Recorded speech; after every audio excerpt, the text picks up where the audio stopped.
Then we have, subhanallah, something very important. What happened is, Rasulullah sallallahu alayhi wasallam met Jibreel alayhi salatu wasalam once when he was in a certain part of Mecca. And Jibreel alayhi salatu wasalam taught him wudu. Wudu is the ablution, how we wash ourselves before we come in for prayer and salah.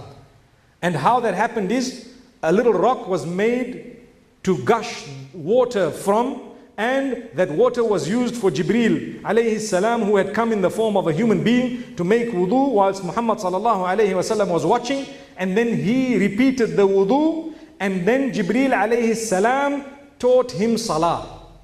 And Ibn Hisham makes mention of this in his seerah, that Jibreel alayhi salam taught Muhammad sallallahu alayhi wasallam salah at the very early stages, although it was not compulsory as it is today. When salah was first revealed, it was only 2 rak'ah at a time.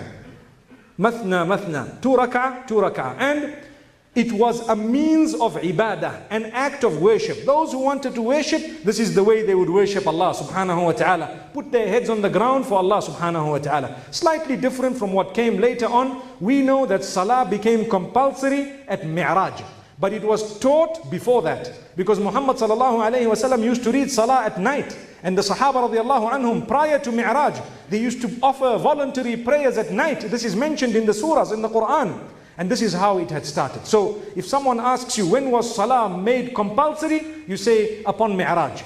And when was salah taught to Muhammad sallallahu alayhi wasallam? In the early stages, during the silent call to the family members and friends in Makkatul Mukarramah. We ask Allah subhanahu wa ta'ala to make us steadfast with salah. We look at salah today as a burden. Yet it was given as a gift by Allah subhanahu wa ta'ala to us.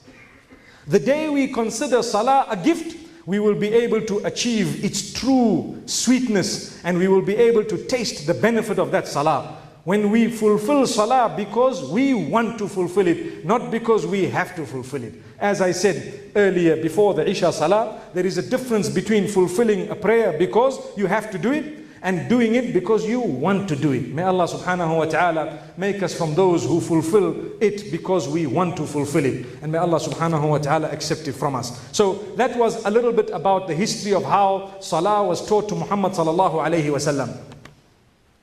Then we have another very, very interesting incident that occurred at the time of Muhammad sallallahu alayhi wa sallam. At that stage, when they wanted to pray, they used to go out, they used to hide, they used to go into some of the valleys, they used to go to the outlying areas of Mecca, and they used to pray. And they had not yet got to 40 people, 30 something people.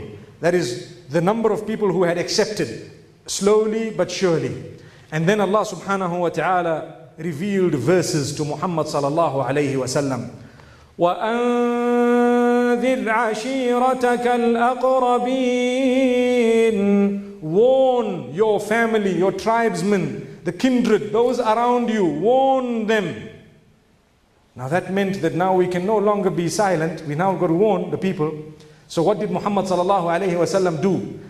I'm going to make mention of the story which is very moving and very touching. And it should serve as a lesson to all of us. He gathered the people of the tribes that were considered his own ashira, his own people. He called them tribe by tribe. From the mount of Safa, where he had climbed up, it was quite a high mount. He climbed up and he began to call the names of these little tribes. And he called the names of certain people as well. So everyone was shocked because there was rumor around and there was persecution, obviously, individually. But on a wholesale level, no one had the guts to do what Muhammad sallallahu alayhi wa sallam had just done. And this is why they were shocked. This man has just called out. What is it? Is he wanting to give up everything? Well, if that happens, then it will be good for us. But they were in for something else. As they went, some of the leaders couldn't make it, so they sent representatives. One of the people who came there, Abu Lahab, who was one of the uncles of Muhammad sallallahu alayhi wasallam. He was actually an uncle of Muhammad sallallahu alayhi wasallam. And he arrived there, and they're all looking and listening and waiting. What is this man about to say? So he makes an announcement, and he's standing at the top, and they're all listening to him. He says, if I were to tell you that at the back of this mountain, there is an army of horsemen coming to attack you, to destroy you, would you believe what I have just said? And all of them said, yes, indeed, we have never heard you lie. Imagine, we have never heard you lie. Subhanallah. We would believe you immediately. He says, فَإِنِّي نَذِيرٌ لَكُمْ بَيْنَ يَدَيْ عَذَابٍ شَدِيدٍ. So I am warning you of a severe punishment that is about to come. Subhanallah. I am warning you of a punishment that is about to come. And then he began to tell them to do good deeds, because he will not be able to save them from that fire or from that punishment just because he is a tribesman or he is a family man or he is a relative. He won't be able to save them. So he came out saying the names of the clans. He says, save yourselves from the fire. Saying the names of certain people, save yourself from the fire, for I will not be able to help you. And he delivered the message openly. So that was the reason why he had gathered them around that Mount Safa, and how he started the message, just to prove to them that you consider me truthful. If I were to lie, I would not have lied about this particular thing. And you know that I'm not a liar.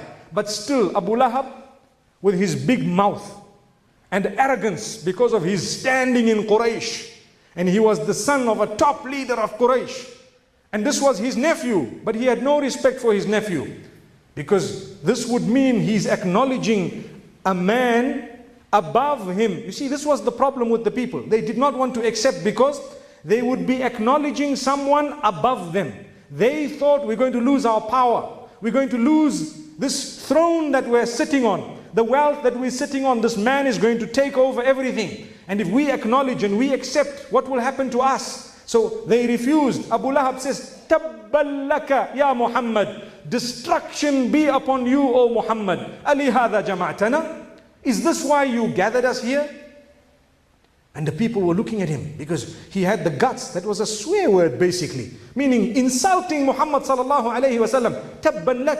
The others were quiet. So what happened? Allah subhanahu wa ta'ala sent Jibreel alayhi salatu wassalam with one of the most powerful, most eloquent surahs that had been revealed up to that time, and so easy to memorize that even the children of Quraysh memorized these verses, and on the streets everyone was uttering them, Muslim and non-Muslim. Subhanallah. What were the verses? This man, Abu Lahab, he said, Tabban laka ya Muhammad. Destruction be upon you, O Muhammad. So Allah says, Tabbat yada abi lahabin wa tabba ma aghna anhu maluhu wa ma kasab sayasla naran dhata lahab wa imra'atuhu hammalatal hatab fi jidiha hablum min masad. Allah says, destruction be to both your hands, O Abu Lahab, a total destruction. His wealth will not help him in any way, nothing. His wealth did not assist him or help him, neither in his life nor in his death, because that is the Quranic injunction. And nothing that he earned will help him, Abu Lahab. And he will indeed go into hellfire. Abu Lahab and his wife, who is the carrier of the fuel. Al-Hatab means the firewood. Why was she termed carrier of the firewood? The one who kindled the fire in which they would both burn. Because she had a very bad habit. Lesson for us to learn. She used to go around the women of Quraysh, gossiping, talking about Muhammad sallallahu alayhi wasallam, adding spices and lying to them about what he used to say. And she had a habit of going around telling this one, that one. Today, Vodacom has made it easy for us. Allah protect us. They tell you night shift from 12 to 5. One wonders who calls at the time. But dial, numbers engaged. What's happening? We don't want to be hammalat al-hatab. Wallahi, we don't want to be carriers of that fuel. Talk about this one, talk about that one. No, if you don't need it, let that night shift pass, the month expire. They tell you you no longer deserve that, and you haven't even used it once, but you saved yourself from the fire of Jahannam. Why do we need to call just because it's free? These free minutes and this free method of communication, use it for the benefit of Allah subhanahu wa ta'ala, meaning for the benefit of us when it comes to our link with Allah subhanahu wa ta'ala, and don't use it for our destruction. So Jamil, that was her name. Allah describes her, Allah says, you know, fi jidiha. A jid is this neck, tender, soft, a beautiful neck known as jid. And then Allah says, on that neck there is hablum min masad. There is more or less a necklace of thorns, so to speak. Subhanallah. Imagine a necklace of a rope full of thorns on that neck by which she shall be pulled. Allahu Akbar. Allah protect us. Look at the description. So as lofty as she seems she is, and as well dressed as she may be, and as one of the wives of one of the leaders of Quraysh as she may think she is, Allah says, watch out. You will be dragged into the fire, and it is going to happen. Now, one of the secrets of the Qur'an is when the Qur'an has cursed someone by name, there is no hope of them accepting Islam ever. It's over. So she was so angry. She actually went a few days later or the next day, and she picked up a stone and wanted to throw it upon Muhammad sallallahu alayhi wasallam when he was sitting near the Kaaba with Abu Bakr as-Siddiq radiallahu anhu. But Allah made her blind. So she looks at Abu Bakr as-Siddiq radiallahu anhu, and Muhammad sallallahu alayhi wasallam is right next to him, and she says, Abu Bakr, where is that friend of yours? If I see him, I will throw this rock on him, and so on. And Rasulullah sallallahu alayhi wasallam tells Abu Bakr as-Siddiq radiallahu anhu, Ya Abu Bakr, Allah has made her blind from seeing me, so she can't see me. Subhanallah. May Allah subhanahu wa ta'ala safeguard us. Inshallah, we will continue tomorrow if Allah gives us the life and the memory, inshallah, to continue from where we left off. Until then, we say, wa sallallahu wa sallama wa baraka ala nabina Muhammad, subhanallah bihamdih, subhanaka Allahumma wa bihamdika, nashhadu an la ilaha illa anta, nastaghfiruka wa natubu ilayk. Experience the beauty of Islam and bring happiness into your life with our app One Islam TV. You will have access to a wide variety of interesting documentaries, inspiring lectures, and so much more.